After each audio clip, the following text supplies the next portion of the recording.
Now they begging for a fight. Now they want to fight me now. I don't sell, so there's no need for you to even mention my name no more. Don't say Terence Crawford. But in the same token, Jaron Ennis had a Cause he a hater. Nah, you think so? You think he had something to do with it? Hater. Cause he a hater. Crawford has drawn criticism from certain corners, including from a prominent boxer who openly expressed dissatisfaction with his accomplishments. Following Crawford's victory over Canelo, this fighter made it clear that he did not view Crawford as among the all-time greats, maintaining a critical stance in subsequent discussions about his career. He emphasized that when he thinks of boxing legends, names like Roy Jones Jr., Floyd Mayweather, Pernell Whitaker, and Sugar Ray Leonard come to mind, fighters whose achievements define the sport. By that standard, he suggested Crawford has not yet reached that elite level. This perspective has sparked debate among fans and analysts, with some labeling the comments as overly harsh, while others see it as motivation for a potential high-profile matchup. But don't lie or kept to the net and make it seem like I had the opportunity to fight you and I didn't. I never did. You know what I'm saying? And then that one time that I did, we said they called and we said we never heard nothing else back about it. So right. I mean, I respect it though. I mean, get your money. You know what I'm saying? Do your thing, but don't be capping on the net. Many fans interpreted these remarks as dismissive, but that aligns with how Ennis has consistently approached Crawford. He deliberately projects a fierce, competitive image rather than trying to curry favor. Ennis wants to be seen as a determined contender who can challenge Crawford directly, and he also wants the public to understand that he sees Crawford as beatable, never untouchable. On that, though, I wanted to fall asleep. I'm like, I can't stay up no longer. I just wanted to fall asleep. Interestingly, Crawford has declined Ennis's challenge.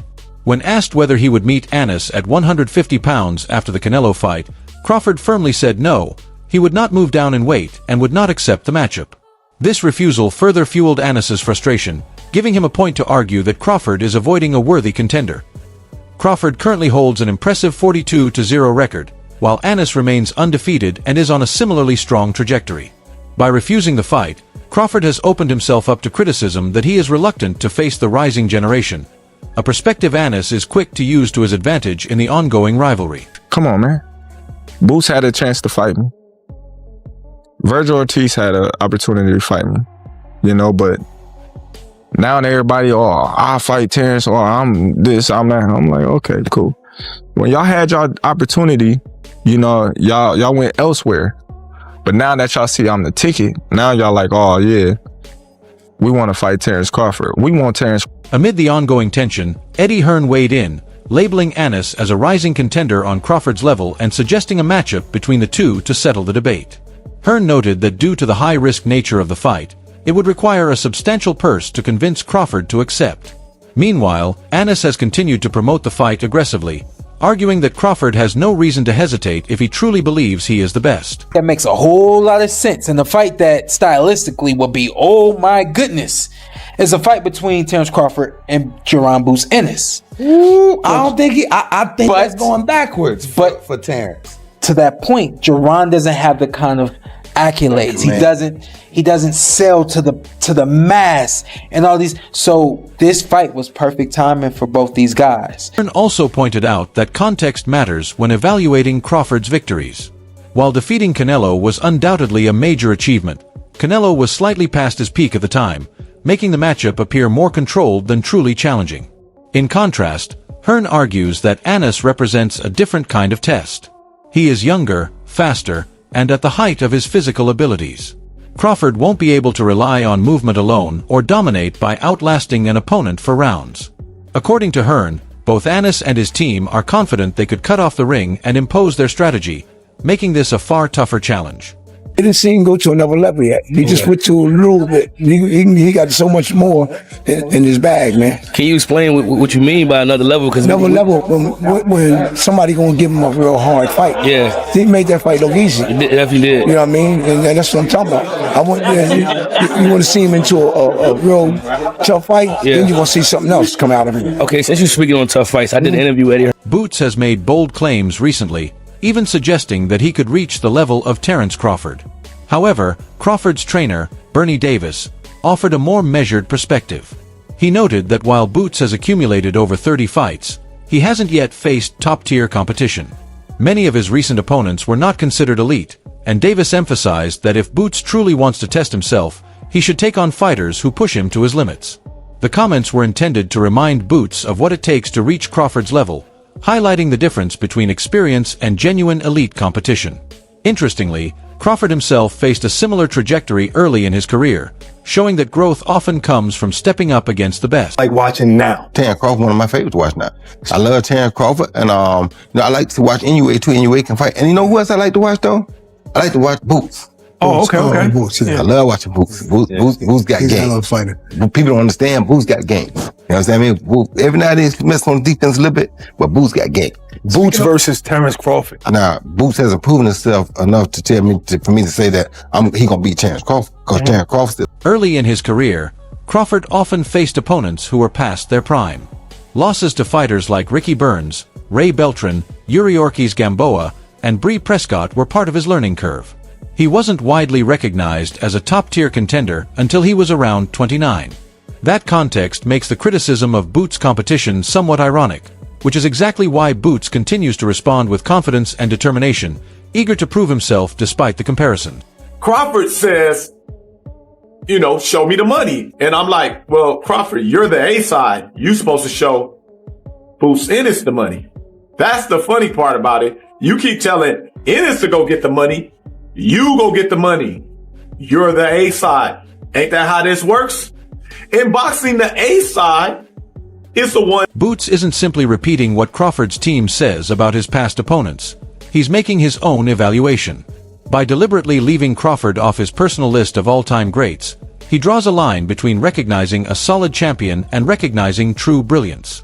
He emphasizes the qualities he values in elite fighters: speed, power, and victories against top-tier competition, and names legends like Roy Jones Jr., Floyd Mayweather, Pernell Whitaker, and Sugar Ray Leonard as examples.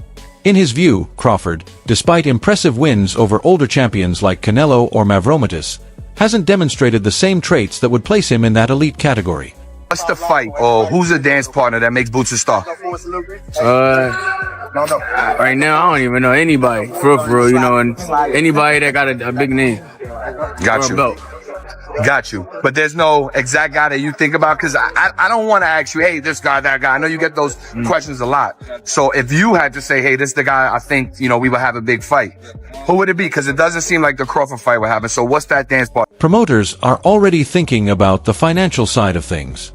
Crawford is supported by Turki Al-Sheikh, who has invested heavily to build his brand and profile. Matching him against Boots carries serious risk. If Crawford were to lose, it could derail the entire plan.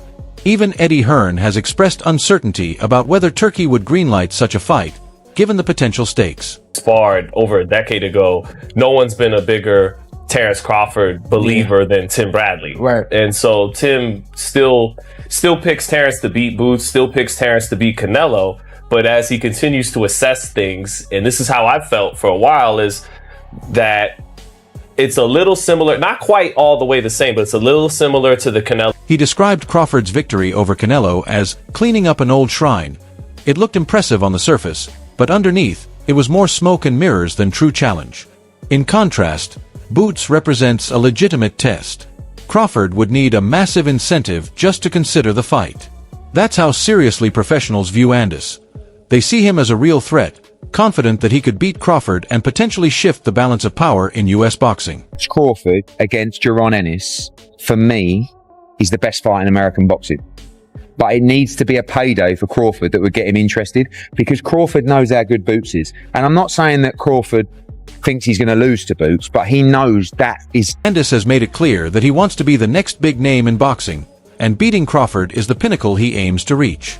Boots keeps Crawford in the conversation even without a fight because he knows it keeps the pressure and attention on him. By repeatedly claiming he could knock Crawford out, he stays relevant in the headlines. Yet Crawford's reluctance to view him as a legitimate threat makes it appear as though he's avoiding the challenge. Fans notice this dynamic and start questioning why the undefeated young contender is chasing the older, established champion, only to be rebuffed. Yes, both of them knocked out David Evanesian while David Evanesian was swinging. But look, the thing about Boots is he's staying in there. Oh, no. Taking it up the gears. Nice. That's what you do.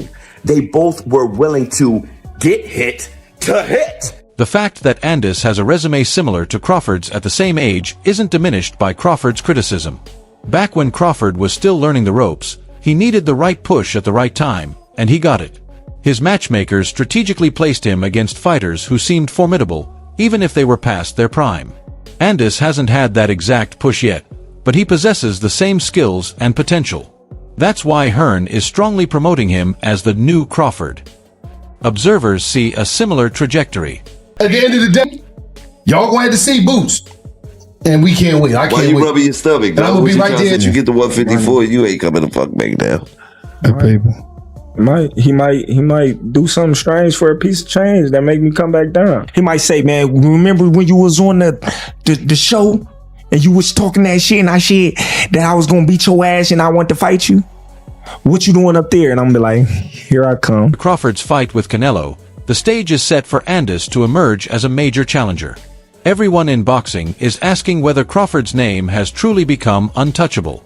Facing Crawford represents a huge payday, and if Boots secures the fight and wins, he could undo much of Crawford's legacy in one night. The first step toward that monumental clash is simple: call him out. So people don't understand. He can box and he's smart. Yes. He don't waste no punches, man. So he won't waste that punches. energy. And he really smart, man, when it comes to that boxing game. But it was me and I'm training him. Yeah. I would have him frustrating Canelo. What I would do with him. Boots has earned the hater label because of his comments on Terence Crawford's win over Canelo. Trainer Brian Norman Sr. called it like it was. When asked what he thought of the fight, he pointed out the obvious: give Crawford his props. Norman highlighted that Boots clearly didn't like Crawford, even though everyone else acknowledged the victory. Frank Militello told Mill City Boxing that Boots didn't stop there. He had previously backed Canelo and, even after Crawford's win, refused to show respect. When pressed, Boots' one-word response, "It's boxing," has been replayed countless times. Other fighters and coaches saw Crawford's performance as historic and interpreted Boots' refusal to recognize it as jealousy. Norman emphasized that acknowledging Crawford's achievement didn't diminish Boots' own abilities. Yet, Boots deliberately chose to be dismissive. From Norman's perspective, that wasn't honesty, it was hate. Still, this reaction aligns with how Boots usually handles situations. He refuses to lie, but he also refuses to flatter when he doesn't feel it. Who punches harder? Jaron Boots Ennis or Terence Bud Crawford? Jaron's shots seem to be more thumping and more like a whip where they come out kind of wider.